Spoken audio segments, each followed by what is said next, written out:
تھانہ الہ آباد پولیس چوکی تلونڈی کی حدود مالی پورہ میں سوداگر سندھی کا دکان خالی نہ کرنے پر غریب محنت کش شہنشاہ شفیق رمضان کے گھر داخل ہو کر ڈنڈوں کا آزادانہ استعمال کیا گیا۔ گھر میں خواتین کو تشدد کا نشانہ بنایا گیا، ان کے گھر کا قیمتی سامان بھی توڑ دیا، جبکہ مظلوم فیملی کا کہنا ہے کہ دکان ہماری ذاتی پراپرٹی ہے، سوداگر سندھی زبردستی قبضہ کرنا چاہتا ہے۔ اس حوالے سے مزید تفصیلات جانتے ہیں الہ آباد سے نمائندہ اسٹار ایشین نیوز ماہر رفیق ساجد کی اس رپورٹ میں۔ جی بالکل، تھانہ الہ آباد کی پولیس چوکی تلونڈی کی حدود مالی پورہ میں دکان خالی نہ کرنے پر سوداگر سندھی اور اس کے ساتھ مسلح افراد نے گزشتہ روز شہنشاہ شفیق رمضان کے گھر داخل ہو کر خواتین شہنشاہ شفیق کو سوٹو ڈنڈوں کے ساتھ شدید تشدد کا نشانہ بنایا۔ شہنشاہ صاحب پر گہری چوٹیں آنے پر بے ہوش ہو گیا۔ 15 کال کرنے پر مقامی پولیس موقع پر پہنچ گئی۔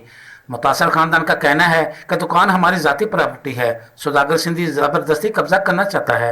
اہل محلہ کے مطابق عید کے دوسرے دن سوداگر سندھی، جو کہ بااثر ہے، درجن سے زائد غنڈہ عناصر کو ساتھ لے کر شفیق کے گھر میں داخل ہوا۔ گھر میں موجود بیوٹی پارلر اور گھر میں توڑ پھوڑ کی، خواتین پر بھی تشدد کرتے رہے۔ متاثر فیملی نے ڈی پی قصور عمران کشور سے اپیل کی ہے کہ ہمیں انصاف دیا جائے اور چادر چار دیواری کا تقدس پامال کرنے والوں کے خلاف جلد کارروائی عمل میں لائی جائے۔ جی